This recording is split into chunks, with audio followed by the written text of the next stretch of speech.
आपको भी सुन के हैरानी होगी, 90% Indians are deprived of good quality sleep. Can you believe it? बहुत बार लोग बोलते हैं ढाई कैसे सुख होते हैं, तो मैं हमेशा बोलता हूँ एक सुख होता है तो सही तरीके पे अच्छा खाना मिले जी। दूसरा होता है रात को शांति से नींद मिले और मुझे लगता है बाकी दुनिया के सारे जो भी सुख है ना वो आप इसमें आ गए। Eat well, sleep well, shit well and enthusiasm to work. 1 या 2 दिन में अगर स्लीप अच्छी नहीं होती है तो मेरे शरीर में इन्फ्लेमेशन बढ़ेगा। आपका रात का जो खाना है और आपका जो सोना है उसमें 2 घंटे का अंतर होना चाहिए। सबसे ज्यादा खराब चीज क्या होता है, जिस दिन आपका स्लीप अच्छा नहीं होता है पेट आपका साफ नहीं होगा। स्लीप का टाइमिंग ये फिक्स होना चाहिए। एक दिन आप 10 बजे सो रहे हो, एक दिन 11 बजे सो रहे हो, एक दिन 12 बजे सो रहे हो, एक दिन 2 बजे सो रहे हो, ये यंग एज में ठीक है। काफी बार सब इवन मैं भी ये एक्सेप्ट करती हूँ, मुझे भी बीच बीच में रात को उठ के मोबाइल चेक करके अरे कोई इंपॉर्टेंट मैसेज ना आए ऑफिस की तरफ से, ये आदत काफी लोगों को होती है। तो कितना डेंजरस हो सकता है ये? बहुत डेंजरस है, बहुत डेंजरस है। तो इमीडिएटली मैं क्लोनाज़ेपाम ले रहा हूँ, इमीडिएटली मैं स्लीप पिल्स ले रहा हूँ, उसके ऊपर नहीं जाना है क्योंकि स्लीप पिल्स की आदत भी लगती है और स्लीप पिल्स आपके हार्ट रेट बढ़ा के आपको ब्लड प्रेशर के परमानेंट पेशेंट्स बना सकते हैं। Even if you are doing work from home तो आपका जो बेड है सोने का और आपका काम करने का ये अलग अलग होना चाहिए। जो आपकी स्लीप की रूम है ना बहुत बढ़िया रूम होनी चाहिए। आपका बेड जो वो अच्छी तरह से सजा धजा के रखना है, क्लीन चाहिए। वहाँ आने के बाद ना सोने का मन करना चाहिए।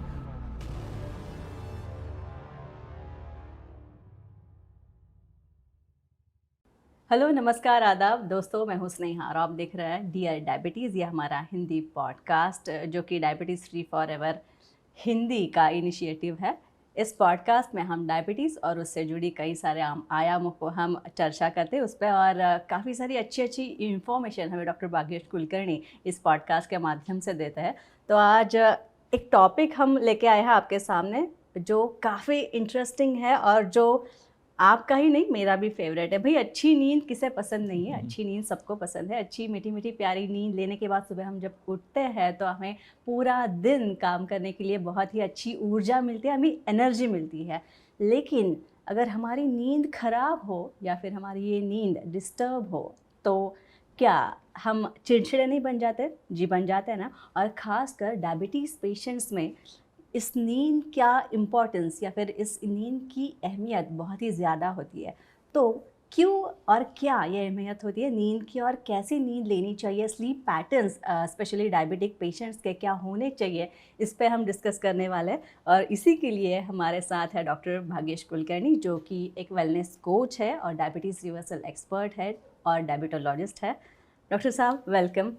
एक बहुत ही इम्पॉर्टेंट टॉपिक, आपका फेवरेट टॉपिक मेरा भी फेवरेट टॉपिक और सबका फेवरेट टॉपिक और होप ये टॉपिक सुनने के बाद कोई सो ना जाए। जी।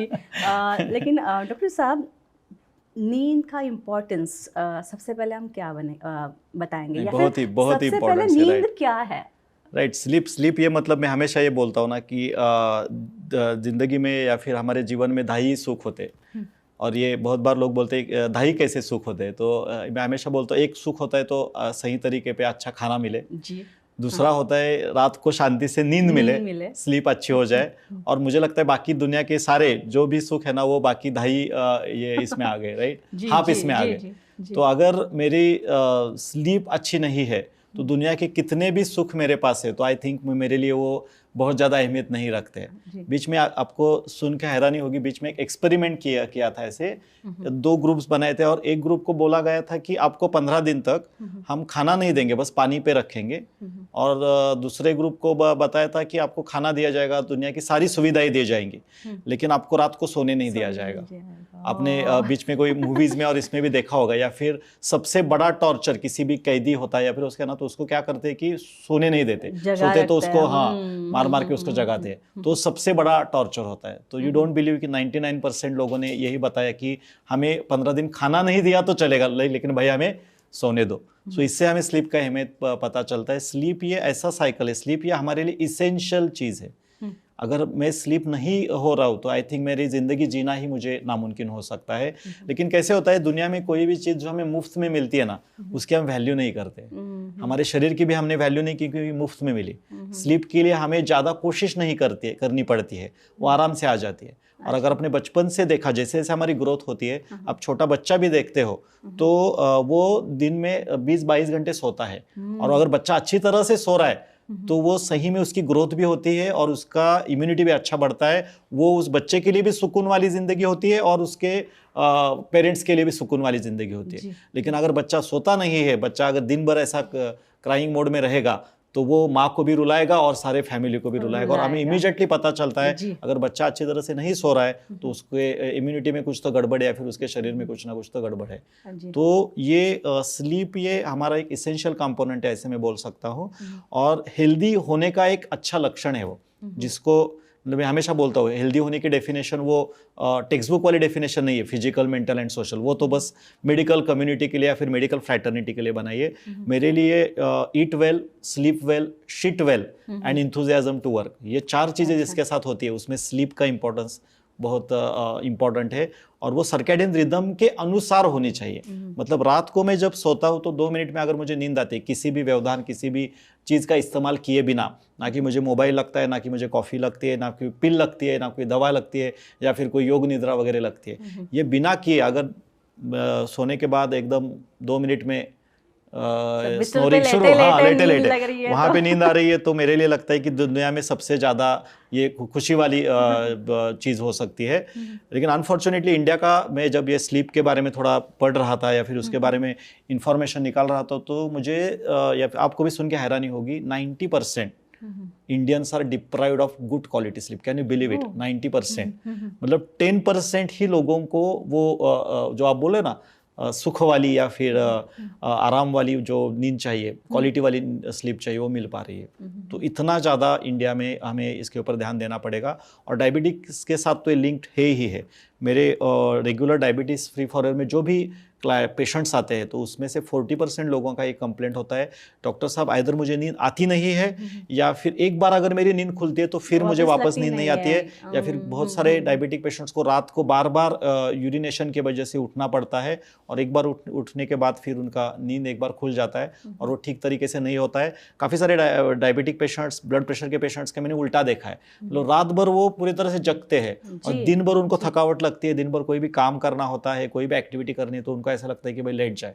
और अनफॉर्चुनेटली डायबिटिक पेशेंट्स में तो ये बहुत ज़्यादा है, क्योंकि डायबिटिक पेशेंट जब खड़ा होगा तो उसको लगेगा भाई बैठ जाए, बैठते तो उसको लगता है लेट जाए और लेटते तो लगता है भाई आराम से सो जाए। तो डायबिटिक पेशेंट्स में तो ये आलस बहुत ज़्यादा होता है, क्योंकि शरीर में जो शुगर ज़्यादा बढ़ती है वो उस पर्सन को आलसी बना देती है। तो अगर मुझे क्वालिटी स्लीप नहीं मिल रही है तो उसका डायरेक्टली इम्पैक्ट मेरे शरीर की जो इंसुलिन सेंसिटिविटी है, मतलब इंसुलिन को ग्लूकोज कैरी करने की जो क्षमता है वो डायबिटिक पेशेंट्स में कम होती है। इंसुलिन रेजिस्टेंस भी बढ़ता है, पूरा मेटाबॉलिज्म ही डिस्टर्ब हो जाता है। तो मेटाबॉलिज्म अगर मेरा पूरा डिस्टर्ब है तो मेरे शरीर में कॉर्टिसोल नाम का जो हार्मोन है, जिसको स्ट्रेसर हार्मोन बोला जाता है, वो बहुत हायर साइड पर रहता है। सो स्लीप का डायरेक्ट कनेक्शन है। और मैं हमेशा ये बोलता हूँ, और हमारे लाइफस्टाइल के जो पार्ट है उसमें जितना इंपॉर्टेंस बैलेंस डाइट को है, जितना इंपॉर्टेंट राइट एक्सरसाइज को है, उतना ही, और मेरा उससे और कहना ऊपर है कि स्लीप को ज़्यादा इंपॉर्टेंट देना चाहिए। अच्छा, ऐसा मुझे लगता है। तो डायबिटिक पेशेंट्स ही नहीं, सभी के लिए स्लीप इंपॉर्टेंट है। और स्लीप का क्या साइकिल है, सर्कैडियन रिदम क्या होता है, जो आई थिंक हम आगे टॉपिक इसके बारे में बात करेंगे, तो ये सबको समझना जरूरी है। और इसको फ्री में मिला है, अगर इसलिए इसके अगर आप वैल्यू नहीं करोगे तो आगे जाके आपको स्लीप के लिए बहुत ज़्यादा तरसना पड़ेगा। इतना मैं बताना चाहता हूँ। पूछने वाली थी कि ये जो स्लीप साइकिल होता है ये हमें थोड़ा समझाइए। और अगर आपका स्लीप साइकिल मतलब या हर डायबिटिक पेशेंट में या फिर हर इंसान में ये स्लीप साइकिल अलग अलग होता है, अगर होता है तो अगर वो डिस्टर्ब हो जाए तो उसके क्या परिणाम हो सकते हैं? Very good question. मैं ऐसे बताऊंगा कि हर एक पर्सन का तो, या फिर डायबिटिक पेशेंट्स का, ऐसे हम देखने से ज़्यादा हम ऐसे समझते हैं कि it is according to circadian rhythm. मतलब अगर हम दिन का अगर हम डिवाइड करेंगे तो सन राइज टू सनसेट, सूरज उगने से सूरज ढलने तक एक 12 घंटे का साइकिल हो गया।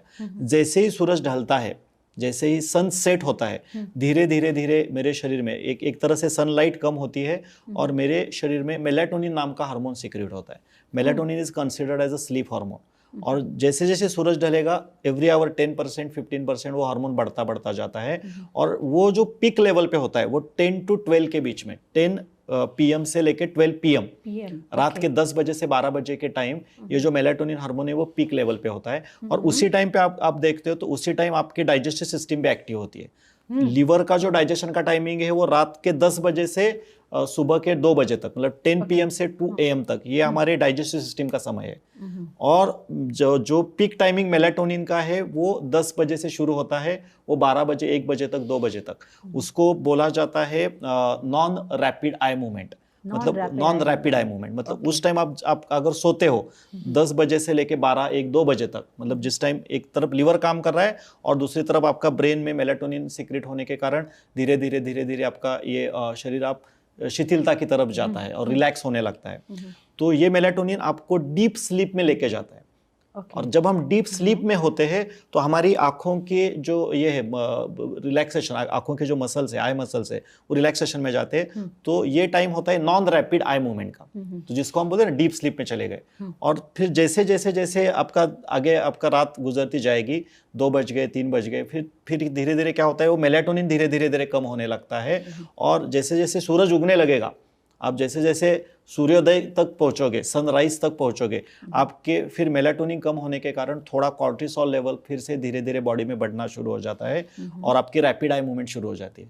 इसके वजह से ही आपने सुना समझा होगा या फिर देखे भी होंगे, आप शायद देखते भी होते होंगे, जो सुबह के टाइम पे सपने ज्यादा आते हैं। हमें बताया जाता है, ऐसे बोला जाता है सुबह के टाइम के सपने सच होते हैं। तो इसमें हम सुबह ही क्यों सपने ज्यादा देखते हैं, क्योंकि वहाँ पे रैपिड आई मूवमेंट ज्यादा होते हैं, वहाँ पे मेलाटोनिन तो हमारे डीप से, और जिस टाइम बहुत ज्यादा रैपिड आई मूवमेंट होंगे आपकी नींद खुल जाती है। और आप देखते हो कि वो जैसे सूरज आपका उगता है उस टाइम अगर आपकी नींद खुलेगी तो आपको ज्यादा फ्रेश लगेगा। तो ये होगी सर्कैडियन रिदम, सुबह से लेकर रात तक एक पार्ट हो गया, और रात के सूर्यास्त से फिर दूसरे दिन। तो ये कोई साइंस है फिर नहीं, ये नॉर्मल। हमें लगता है कि सुबह जल्दी उठना चाहिए, हमें बताया गया है कि रात को जल्दी सोना चाहिए, सुबह जल्दी उठते हैं और आप उठोगे तो आपके जीवन की सारी समस्याएं हल हो जाएगी, आप ज़्यादा रिच भी बनोगे, आपका हेल्थ भी अच्छा रहेगा।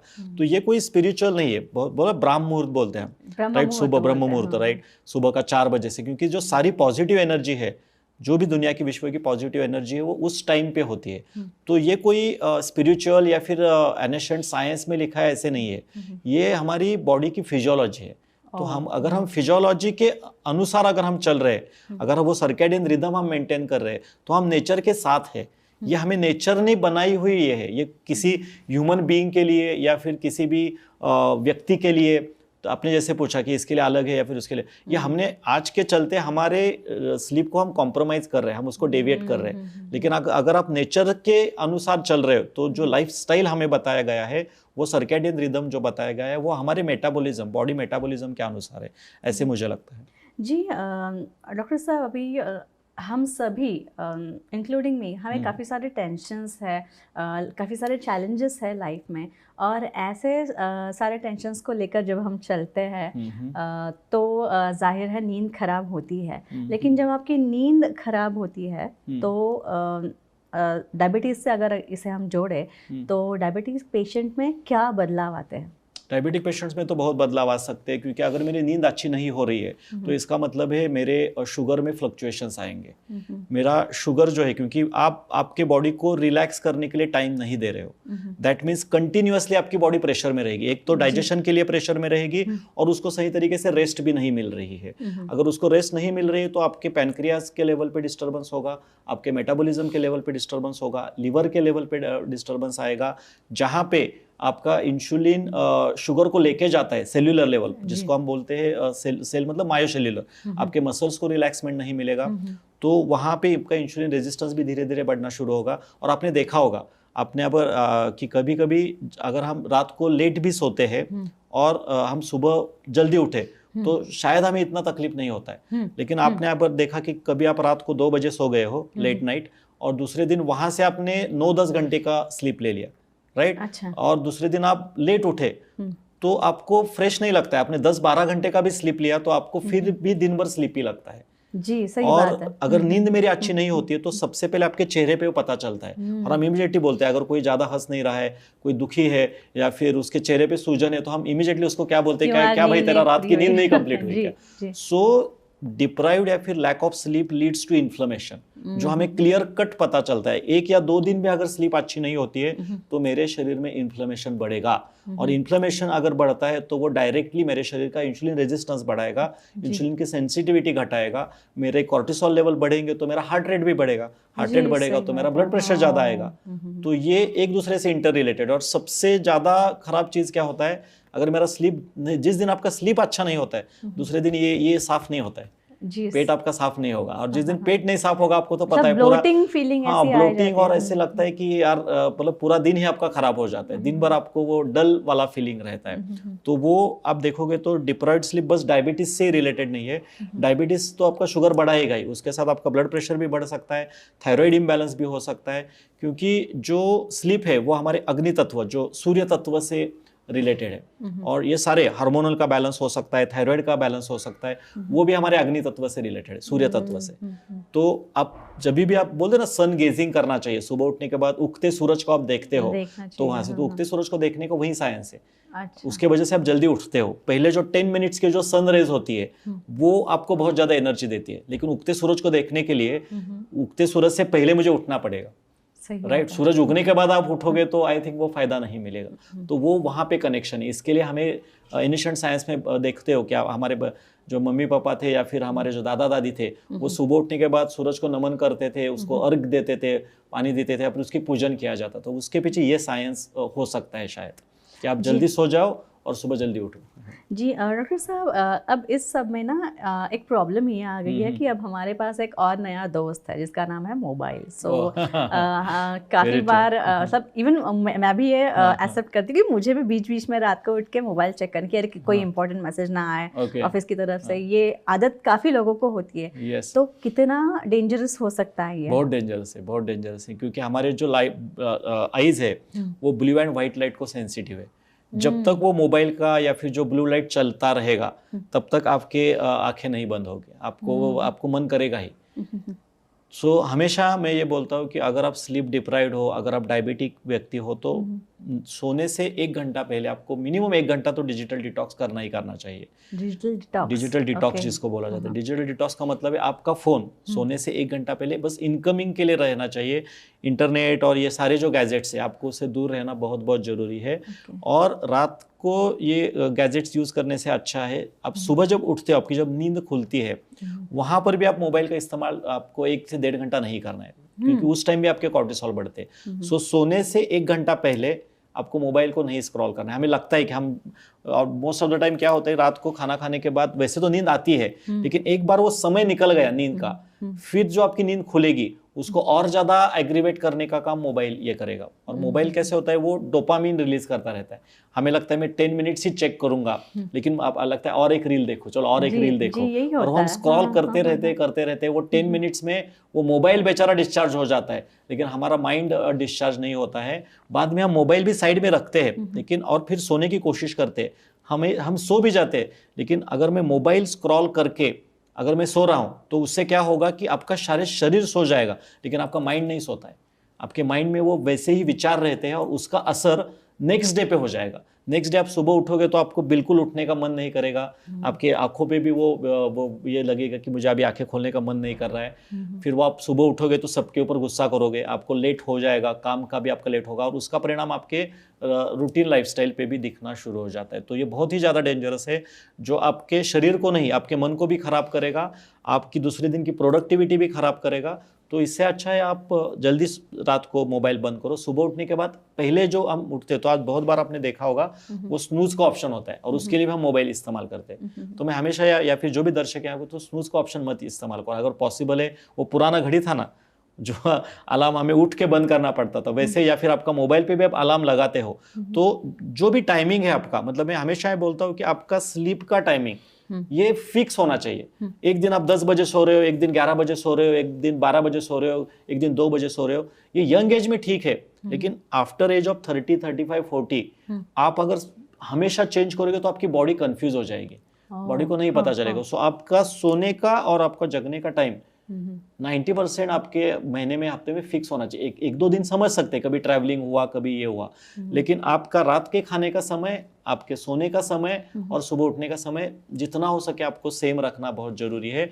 और सुबह भी आप जब उठते हो तो उठने के बाद आपका जो स्नूज का ऑप्शन है आप उसको अवॉइड करो, क्योंकि जो 10 मिनट्स का जो स्नूज का हम रखते हैं ना, वो 10 मिनट्स, तो उस टाइम हमारी स्लीप अच्छी नहीं होती, वहां पे ज्यादा स्लीप डिस्टर्ब होती है। तो शायद अगर आपको 5 बजे उठने का नहीं मन करता है तो चलो 5:30 बजे का, लेकिन एक ही अलार्म में आपको उठना बहुत जरूरी है। इसलिए मोबाइल थोड़ा आप दूर रखने की कोशिश करो, और दूसरा कोई बंद ना करे इसका ध्यान रखना, नहीं तो वो बंद करेगा आप सोते रहोगे। जी, डायबिटिक पेशेंट्स में ओबेसिटी स्लीप एपनिया का ये जो फैक्टर है वो कितना अफेक्ट कर सकता है? नहीं, बहुत अफेक्ट कर सकता है। डायबिटीज, हाइपरटेंशन अगर वो ओबेसिटी के साथ कंबाइन हो रही है तो वो स्लीप एपनिया को देते हैं। स्लीप एपनिया का सिंपल मतलब है कि नींद के वक्त मेरी मुंह खुली रहना, तो उसके वजह से कार्बन डाइऑक्साइड लेवल्स मेरे शरीर में डेंजरसली बढ़ सकते हैं। ऐसा बताया जाता है कि 98% हमारे ब्रेन के लिए ऑक्सीजन है, 2% कार्बन डाइऑक्साइड भी लगता है। लेकिन अगर वो परसेंटेज अगर मेरे बॉडी में बढ़ना शुरू हो गया तो स्लीप एपनिया में, मतलब मुंह खुला रहने के वजह से कुछ लोगों को उसकी वजह से डेथ या फिर अनकॉन्शियस हो जाना या फिर और कोई उसमें कॉम्प्लिकेशंस हो सकते हैं। अच्छा। तो नींद के अगर आपको बेसिक लेवल पे, तो मैं हमेशा बोलता हूँ राइट साइड या फिर लेफ्ट साइड, मतलब एक कर्व पे होके, एक साइड पे होके अगर आप सोने की कोशिश करते हो तो आपके लिए बेहतर होता है। ज़्यादा टाइम ऐसे पीठ पे लेटने से अच्छा है कि कोशिश करो एक साइड होके, आपके बॉडी के राइट या फिर लेफ्ट साइड वो सोने की कोशिश करो। और अगर उससे भी नहीं ठीक हो रहा है, अगर आपको बहुत ज़्यादा स्नोरिंग का प्रॉब्लम है, बहुत ज़्यादा आपका स्लीप एपनिया रहता है, और बहुत बार क्या होता है कि स्नोरिंग करने वाले को ऐसा लगता है तो मैं तो स्नोर नहीं कर रहा हूँ, वो तो बाजू वालों को ही परेशानी होती है। और बीच में तो मैंने एक आर्टिकल पढ़ा था कि हस्बैंड के ज़्यादा स्नोरिंग के वजह से एक वाइफ ने डिवोर्स फाइल किया था, राइट। तो ये पता नहीं सही, लेकिन वो एक्चुअली वो परेशानी दोनों को होती है। वो तो डायबिटिक पेशेंट या फिर जो सोने वाला है वो तो उसको भी उसकी परेशानी हो सकती है और बाजू वाले की भी हो सकती है। तो अगर बहुत ज़्यादा है उसके वजह से आपका एयर प्रेशर बहुत ज़्यादा बढ़ रहा है, एयर प्रेशर प्रॉपर मेंटेन नहीं हो रहा है, CO2 के लेवल्स आपके बॉडी में बढ़ रहा है, तो you need to use positive air pressure के कुछ ये होते हैं, जैसे CPAP होता है, APAP होता है, ऑटोमेटिक भी अभी इसमें आ गए हैं। तो वो मशीन आपको डॉक्टर की सलाह से यूज़ करना और आपकी स्लीप एपनिया को ठीक करना बहुत ज़रूरी होता है। लेकिन स्लीप एपनिया को डायरेक्टली मशीन लगाने से पहले अगर आप अच्छी और हेल्दी हैबिट्स इस्तेमाल करते हो, जैसे स्लीप कौन से पोजीशन में होना चाहिए, सर्कैडियन रिदम क्या होता है, रात का खाना लाइट और अर्ली करना और वजन घटाना, ये चीज़ें अगर आप करते हो तो आपका स्लीप साइकिल भी उसके वजह से अच्छा हो जाएगा और आपको स्लीप एपनिया का भी तकलीफ नहीं होगा। स्लीप एपनिया को अगर आप मशीन से या फिर कोई दवाइयों से कम करने की कोशिश कर रहे हो और आपका लाइफस्टाइल नहीं सुधार रहे हो तो वो टेम्पररी अरेंजमेंट है। अच्छा। तो मेरा ये कहना है कि अगर आपको स्लीप एपनिया है तो वो एक बॉडी ने दिखाया हुआ सिम्टम है, तो आप उसके लिए रूट कॉज भी ठीक करो, आपकी लाइफस्टाइल भी ठीक करो और उसके साथ आप थोड़े दिन के लिए कोई स्लीप पिल्स का या फिर इसका इस्तेमाल करें तो ठीक है। और उसमें भी आप ज़्यादा से ज़्यादा कोशिश करो, हर्बल बहुत सारे अभी ये आते हैं, पिल्स आते हैं, इमीडिएटली मैं क्लोनाजेपाम ले रहा हूँ, इमीडिएटली मैं स्लीप पिल्स ले रहा हूँ, उसके ऊपर नहीं जाना है क्योंकि स्लीप पिल्स की आदत भी लगती है। और स्लीप पिल्स का रिसर्च में ये प्रूव है, स्लीप पिल्स आपके हार्ट रेट बढ़ा के आपको ब्लड प्रेशर के परमानेंट पेशेंट्स भी बना सकती है। तो स्लीप पिल्स या फिर वो सबसे लास्ट में ऑप्शन रखना है। काफ़ी सारे पेशेंट्स में देखता हूँ कि वो बोलते हैं कि अभी मैं स्लीप का पिल्स नहीं लेता हूँ तो मुझे नींद नहीं आती, तो वो एडिक्शन हो गया, जैसे दारू पीने वाले को हो गया या फिर सिगरेट स्मोकिंग करने वाले को हो गया। तो पिल की आदत लगना बहुत, वहाँ उस आदत से निकलना फिर डिफिकल्ट हो जाता है। अच्छा। तो पिल, मेडिसिन ये सबसे लास्ट का ऑप्शन होना चाहिए। आप लाइफस्टाइल ही सही रखोगे तो मुझे लगता है स्लीप आपकी बेहतर हो सकती है उससे। जी, लेकिन डॉक्टर साहब, हम में से काफ़ी पेशेंट्स जो है या फिर काफ़ी ऐसे सारे डायबिटिक पेशेंट हैं जो जिनकी ये होती है तकरार कि मुझे नींद लगती नहीं है। जब मैं अब आप बोल रहे हैं वैसे कि मेडिसिन लेता हूँ तभी, नींद की गोली लेता हूँ तभी नींद आती है, लेकिन ऐसी नींद ज़ाहिरी डेंजरस है क्योंकि जब आप पिल्स बंद करते हैं आपको नींद नहीं आती है। तो क्या ऐसे नेचुरल वेज भी है जिसको फॉलो करके हम अच्छी हमारे स्लीप को बेहतर कर सकते हैं? Yes, there are certain things like, मैं हमेशा एक रूल बताता हूँ, मैं दर्शकों को भी ये नोट डाउन करने के लिए बोलूँगा, जिन लोगों को स्लीप का ट्रबल है या फिर जिनको नहीं चाहिए। ये रूल जो है वो 10 8 4 3 2 1 का है। मैं फिर एक बार रिपीट करता हूँ, 10 8 4 3 2 1। मतलब जब रात को सोने से 10 घंटा पहले आपको कोई भी कैफेनेटेड बेवरेजेस, मतलब 10 आवर्स का गैप होना चाहिए। तो अगर आप रात को 10 बजे सोते हो तो उससे पहले 10 आवर्स आओ, तो कोई भी कैफेनेटेड बेवरेजेस लाइक टी, कॉफी, ये स्टिमुलेंट्स कोई भी आपको ये 10 आवर्स मतलब सोने से 10 घंटा पहले आपको कोई भी स्टिमुलेंट, कोई भी कैफेनेटेड बेवरेजेस नहीं लेने हैं। कम से कम आपका जो नींद होना चाहिए वो 7 to 8 आवर्स का क्वालिटी स्लीप होना चाहिए। वो सर्कैडियन रिदम के अनुसार होना चाहिए। जब मैं 8 घंटे की बात कर रहा हूँ, 7 to 8 आवर्स की जब मैं बात कर रहा हूँ, ये सर्कैडियन रिदम के अनुसार मतलब रात का सूरज, मतलब शाम का सूरज ढलने के 4 घंटा या फिर ज़्यादा से ज़्यादा 5 घंटा। सो अगर हम इंडिया की बात करें तो 6, सवा 6, 7 बजे तक सूरज मोस्ट ऑफ द थिंग ढल जाता है। तो ज़्यादा से ज़्यादा 10, ज़्यादा से ज़्यादा 10:30, 11 बजे से पहले आपका नींद होना चाहिए, और वहाँ से आपको 7 to 8 आवर्स कैलकुलेट करने हैं। तो मेरे ख्याल से रात के 10 बजे से लेकर सुबह 5 बजे तक का जो समय होता है वो आपके गहरी नींद के लिए बहुत इंपॉर्टेंट है। तो 7 to 8 आवर्स का नींद आपका क्वालिटी नींद एक हेल्दी एडल्ट के लिए जरूरी है, और डायबिटिक पेशेंट्स के लिए भी इतना तो आपका 8 आवर्स का होना चाहिए। 4 घंटे पहले रात को जब आप सोते हो तो 4 घंटे में आपको एक्सरसाइज, कोई भी हेवी एक्सरसाइज नहीं करना है। बहुत सारे लोग मैं देखता हूँ वो 24/7 जिम और ये ओपन हुआ है, तो वो रात को खाना खाने के बाद कुछ लोग जिम करते हैं, कुछ लोग देखते हैं बैडमिंटन खेलते हैं या फिर क्रिकेट वगैरह खेलते हैं। तो कोई भी हेवी एक्सरसाइज आप करोगे तो बॉडी में एंडोर्फिन्स तैयार होंगे, तो आपकी बॉडी और ज़्यादा स्टिमुलेट होगी। एक्सरसाइज करना सही है, लेकिन उस एक्सरसाइज की वजह से अगर मेरी रात को नींद डिस्टर्ब हो रही है तो वो एक्सरसाइज आपके लिए काम के बजाय वो आपको आपके जीवन में डिफिकल्टी बढ़ा सकता है। तो सोने से 4 घंटे पहले आपको कोई भी हेवी वर्कआउट नहीं करना है। हाँ चलो भाई मैं स्मॉल वॉक कर रहा हूँ, इट्स ओके, राइट, ऐसा नहीं, लेकिन आप जिम कर रहे हो या फिर कोई भी हेवी वर्कआउट कर रहे हो वो आपके लिए अलाउड नहीं है।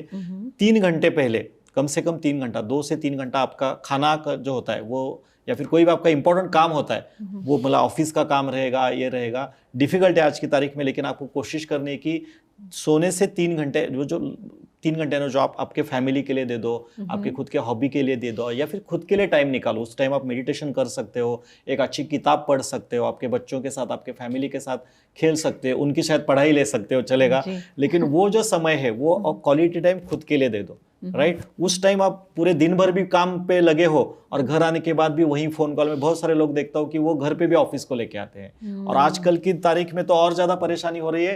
ये कोरोना के बाद ये ज्यादा बढ़ रहा है, मतलब कोरोना के बाद सब लोग वर्क फ्रॉम होम कर रहे हैं। तो वर्क फ्रॉम होम में मतलब क्या हो रहा है कि जिस बेड पे बैठे हैं वहां से सुबह का उनका कॉल भी वहां पे शुरू हो जाता है, वहां पे उनका खाना भी हो जाता है, वहां पे बच्चों के साथ भी ये करो, उनके फोन कॉल भी करो, तो पूरा जहाँ का जो स्लीप का जो एनवायरनमेंट है वो पूरा पूरे दिन भर स्ट्रेसफुल है, और मैं वहां पर ही भी सो रहा हूँ तो वो स्ट्रेस मेरे इसमें आएगा।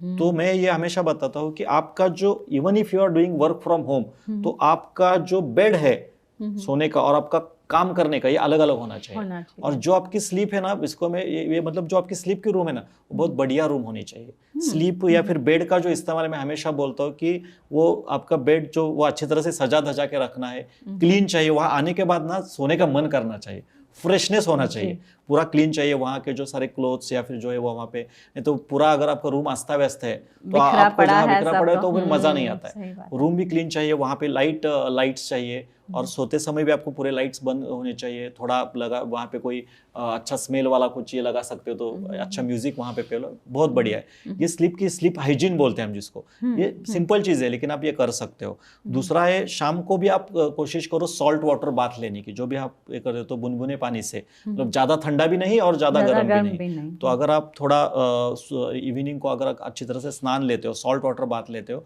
तो उससे बहुत बड़ा फायदा होता है। मैग्नीशियम जो नट्स में काफी सारा होता है, तो अगर आप शाम के समय भी थोड़ा नट्स इस्तेमाल करते हो, अलग अलग टाइप्स के स्मूदीज लेते हो, तो उसका भी फायदा होता है। आजकल मैग्नीशियम के इफरवेसेंट टैबलेट्स बहुत जगह पे मिलते हैं, तो स्लीप टैबलेट्स लेने की जगह अगर आप मैग्नीशियम को आपके खाने में, और आपको अगर सप्लीमेंट फॉर्म में भी मिलते हैं इफरवेसेंट, मतलब पानी में डालने के बाद वो इनो जैसे होता है ना वैसे आता है, तो उससे भी आपका होता है। और अगर जरूरत पड़े तो मेलेटोनिन का भी इसके में इस्तेमाल कर सकते हैं, लेकिन अगेन वो डॉक्टर के मॉनिटरिंग के थ्रू लेना है। तो कुछ मेलेटोनिन या फिर मैग्नीशियम सप्लीमेंट्स या फिर कुछ हर्बल सप्लीमेंट्स का इसमें सहारा ले सकते हो। कुछ अलग अलग टाइप्स के हर्बल टीज भी आते हैं, तो वो भी आपको आपका स्लीप साइकिल इंप्रूव करने के लिए आपको मदद कर सकते हैं। और 2 घंटा तो कम से कम, मतलब आपका रात का जो खाना है और आपका जो सोना है उसमें 2 घंटे का अंतर होना चाहिए।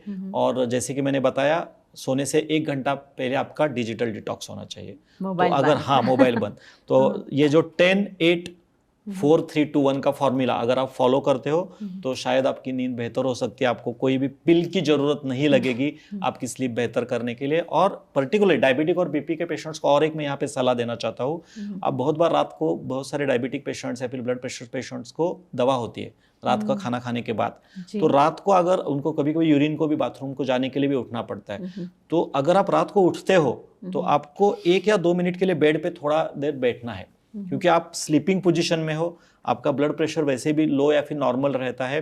जैसे आप इमीडिएटली उठ के बैठते हो फिर आपका बीपी थोड़ा लो हो जाएगा, आप फिर बैठते नहीं, आप क्या करते हो एकदम से उठ के आप बाथरूम की तरफ, फिर आप खड़े हो गए, मतलब आप स्लीपिंग पोजीशन में थे, with in a fraction of seconds आप खड़े हो गए, खड़े होकर आप बाथरूम में जाते हो, वहां पे आपको टॉयलेट यूरिन हो जाता है, फिर वहां पे क्या होगा, शरीर से पानी चला गया, तो इमीडिएटली जैसे ही वो यूरिन टॉयलेट से बाहर आते हैं तो काफी लोगों में हमने देखा है कि उनको चक्कर सा हो जाता है और वो बाथरूम में गिर के हेड इंजरी होने के चांसेस, पर्टिकुलरली जो ओल्ड डायबिटिक पेशेंट्स है वो आपने देखा होगा कि सुबह सुबह बाथरूम में गिर गए और उनको इंजरी हो गई।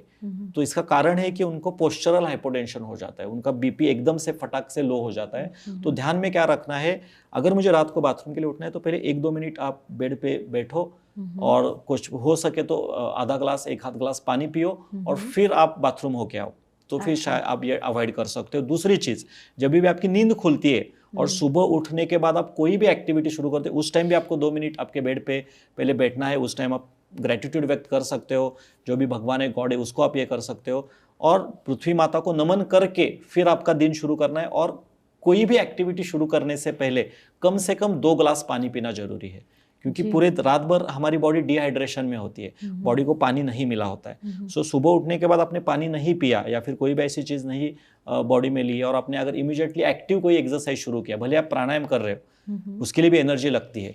तो बहुत सारे पेशेंट्स एक्सरसाइज शुरू करते हैं और वो उनको चक्कर आता है, उनको लगता है लो फीलिंग होता है, क्रेविंग्स होते हैं। तो आप सुबह वो क्रेविंग्स शुगर कम होने की वजह से नहीं होते, शरीर में पानी कम होने की वजह से होते हैं। सो कुछ रिचुअल्स ऐसे ही कि आपको रात को सोने से पहले उसका ख्याल रखना है और कुछ रिचुअल्स का आपको सुबह मॉर्निंग में ध्यान में रखना है। और जितना हो सके डायबिटिक पेशेंट्स को मैं हमेशा बहुत बताता हूँ, दिन में मत सोना। दिन में आप सोते हो या फिर पर्टिकुलर बहुत सारे डायबिटिक पेशेंट्स को आफ्टरनून में लेटने की आदत होती है, तो आपको वहाँ पे जैसे बोलते हैं ना कि you have to take only 10 to 20 minutes, power nap बोल सकते हैं या फिर हमारे इसमें वाम कुक्षी बोलते हैं, राइट। तो you can take 20 to 20 minute से ज्यादा नहीं लेना है और वो भी आपको पूरे बेड पे ऐसे चद्दर लेके नहीं सोना है। You have to on a semi inclined chair, वहां पे आप एक 10-20 मिनट्स का पावर नैप ले सकते हो। उससे ज्यादा अगर आप लोगे तो आपके शरीर में वात बढ़ेगा और वो डायबिटीज भी बढ़ाएगा। और अगर आपको पेरिफेरल न्यूरोपैथी है, आपके नर्व्स अगर डैमेज हो गए डायबिटीज में या फिर ब्लड प्रेशर में, तो उसको एग्रीवेट करेगा जो वात बढ़ता है। तो और दोपहर को अगर ज्यादा सोगे तो फिर उसका इम्पैक्ट भी आपके रात के स्लीप पे हो सकता है। अच्छा, लेकिन डॉक्टर एक बात यहाँ पे और पूछना चाहती हूँ, जो कि पोजीशंस को लेके है। सोते वक्त डॉक्टर साहब ये भी सलाह देते हैं कि डाई करवट पे सो, बाई करवट पे सो, लेकिन सोने के बाद जब हमारी नींद लगती है या फिर लग भी जाए तो उसके बाद तो ध्यान में नहीं रहता, तो उसके लिए क्या उपाय है? कोशिश करनी चाहिए कि मतलब मतलब रात को पहले अगर आप लेफ्ट साइड मतलब दाई करवट पे आप सोओगे तो वो बेहतर होता है, क्योंकि वो डाइजेशन सिस्टम हमारे अकॉर्डिंग टू दैट होती है। तो जो सारे डाइजेस्टिव जूसेस होते हैं फर्स्ट 2 to 3 आवर्स में हमारे स्टमक में लेफ्ट साइड पे आते हैं। तो कोशिश करो सोते समय लेफ्ट साइड से शुरू करो। अभी ध्यान में, बाद में तो हमें ध्यान में नहीं रहेगा, लेफ्ट या फिर राइट करवट पे सोना अच्छा होता है। और फिर एक बार आपकी नींद अच्छी हो गई तो फिर इतना मायने नहीं रखते, 3-4 घंटे के बाद वो बॉडी अपने आप एडजस्ट करती है। लेकिन पहले 1 या 2 घंटे में मेरा ये कहना होगा कि लेफ्ट या राइट करवट पे आप सोते हो तो वो आपके लिए बेहतर होगा, फूड डाइजेशन के लिए भी और स्लीप, डीप स्लीप के लिए भी। अच्छा, काफ़ी बार ऐसा भी होता है कि जो डायबिटिक पेशेंट्स है with combination of blood pressure, तो उनमें रात को घबराहट की फीलिंग आना या फिर जैसे ही दिन ढलता है या फिर कुछ ऐसे सुना है, ऐसी खबर सुनी है कि जो सुनी नहीं चाहिए, उससे भी बीपी बढ़ सकता है और फिर उससे भी नींद पे असर हो सकता है। तो क्योंकि दिमाग में भी वही बात घूमती रह सकती है, तो ये ना हो इसलिए क्या करें? थोड़ा आपको इसके लिए योग निद्रा या फिर मेडिटेशन की प्रैक्टिस जरूरी है, जिसमें हम बहुत बार बोलते हैं लाइक होनोपोनो या फिर होपोनोपो मेडिटेशन के बारे में आपने सुना होगा। दिन में जो भी घटा है उसके लिए आप 4 वर्ड्स अगर इस्तेमाल करते हो, जो भी दिन में हो गया है उसके लिए मैं दिल से मेरे से अगर कुछ गलती हो गई है तो प्लीज फॉरगिव मी, मैंने किसी का मन दुखाया तो उसके लिए मैं सॉरी कहना चाहता हूँ, मेरे लिए किसी ने मदद की है पूरे दिन भर तो उसके लिए मैं दिल से थैंक यू कहना चाहता हूँ, एंड आई लव यू, मतलब मेरा खुद के ऊपर, मेरा बहुत, मेरे शरीर के ऊपर, मेरे जीवन के ऊपर मैं बहुत प्रेम करता हूँ। तो रात को सोने से पहले अगर ये 4 वर्ड्स आप दिल से बोलते हो, या फिर ये 5 मिनट का मेडिटेशन होता है, वो अगर आप करते हो तो आपका कार्मिक अकाउंट भी ठीक हो जाएगा, और वो भगवान पे छोड़ देना है। मतलब वो स्ट्रेस लेके करोगे क्या, आपने पूरी कोशिश की है, आपने सभी लोगों को माफी भी मांगी है, थैंक यू भी बोला है, उसके बावजूद अगर आपके मन की तरह नहीं हो रहा है तो उसको बोलना है कि ये मेरे बस की बात नहीं, ये डिवाइन प्लान है मेरे लिए, उसके ऊपर छोड़ दो, जो होगा कल देखा जाएगा, और सो जाओ। मैं तो हमेशा ये बोलता हूँ। तो you can do it in योग निद्रा, या फिर है तो प्रेजेंट टेंस में लाने के लिए आपको मेडिटेशन आपको मदद कर सकता है, या फिर रात को सोने से पहले अगर आप अच्छा कोई बुक पढ़ते हो जो आपको अच्छा लगता है तो आपके मन में विचार भी ऐसे आएंगे। तो मेरा कहना है कि पिल की जगह जाने से या फिर सोचने से, चिंता करने से आपका प्रॉब्लम तो सॉल्व नहीं होने वाला है। वो चिंता उस रात के लिए, उस रात के समय के लिए कल के ऊपर छोड़ दो और रात को अच्छी तरह से सो जाओ, ये उसके लिए उपाय हो सकता है। तो मैं ये कहूँगा कि आज के ज़माने में मेडिटेशन को अगर हम मेडिसिन की तरह इस्तेमाल करेंगे तो आपको स्लीप के लिए कोई मेडिसिन या फिर कोई दवा नहीं लेनी पड़ेगी। So use your meditation as a medicine for your good sleep. अगर मैं सब ट्राई कर रही हूँ और फिर भी मुझे नींद नहीं आ रही है तो आपको कितनी डॉक्टर भी, की हेल्प लेनी पड़ेगी। तो हाँ वही Yes. कब you need a good psychologist, you need a good counsellor. क्या रीज़न है, किसके वजह से हो रहा है? कभी कभी हार्मोनल इम्बैलेंस के वजह से भी होता है। जरूरी नहीं कि हर बार स्ट्रेस ही होना चाहिए, कई ऐसी बीमारी है कि जिस बीमारियों में या फिर मेटाबॉलिक डिसऑर्डर्स में भी होता है, तो it's better to consult good psychotherapist या फिर काउंसलर की इसमें आप हेल्प ले सकते हो, और उनके अकॉर्डिंगली कुछ दिनों के लिए आपको मेडिसिन या फिर पिल की ज़रूरत लग सकती है। सारी चीज़ें करने के बाद जो मैंने अभी चीज़ें बताई, ये सब, ये मतलब कैसे कि एवरीबडी कैन डू इट, कि जिसका कोई साइड इफेक्ट नहीं है, लेकिन ये सारी चीज़ें करने के बाद भी मुझे नहीं आ रहे तो you will required medical intervention, जिसमें आपको कुछ ब्लड टेस्ट भी करवाने पड़ेंगे, और शायद आपके मेलेटोनिन लेवल्स, कॉर्टिसोल लेवल, वो भी हमें चेक करके according to that medical monitoring करना पड़ेगा। जी, तो आपने देखा कि नींद कितनी महत्वपूर्ण होती है, कितनी इम्पॉर्टेंट होती है डायबिटिक पेशेंट्स के लिए, खासकर सभी के लिए होती है, लेकिन डायबिटिक पेशेंट्स के लिए अगर आपको शुगर लेवल्स मैनेज करनी है, ठीक से रखनी है और जल्दी से जल्दी इससे रिकवर होना है, तो आपको अच्छी नींद, अच्छी प्यारी और मीठी मीठी नींद ज़रूर लेनी चाहिए। अगर ना आए तो डायबिटोलॉजिस्ट की और साथ ही साथ साइकेट्रिस्ट की, साइकोलॉजिस्ट की सलाह ज़रूर लें। इन सब की मदद से, इन सब के मार्गदर्शन से आप अच्छी नींद पाने में ज़रूर आपको यश हासिल हो सकता है, या फिर आप कामयाब हो सकते हैं, और आपकी लाइफस्टाइल अच्छी करने में या फिर आपका मन अच्छा करने में एक अच्छी नींद काफ़ी कारगर साबित हो सकती है। तो ये एपिसोड आपको कैसा लगा, ये हमें ज़रूर लिख दीजिए। कमेंट सेक्शन में आप अपने सवाल भी पूछ सकते हैं, या फिर आपको डॉक्टर साहब की सलाह चाहिए, उनकी गाइडेंस चाहिए, तो आप ज़रूर डॉक्टर साहब से भी मिल सकते हैं। उसके सारे डिटेल्स भी हमने दे चुके हैं। तो ये एपिसोड आपको कैसा लगा हमें ज़रूर बताइए, और वेट कीजिए हमारे अगले इंटरेस्टिंग एपिसोड के लिए। तब तक के लिए नमस्ते।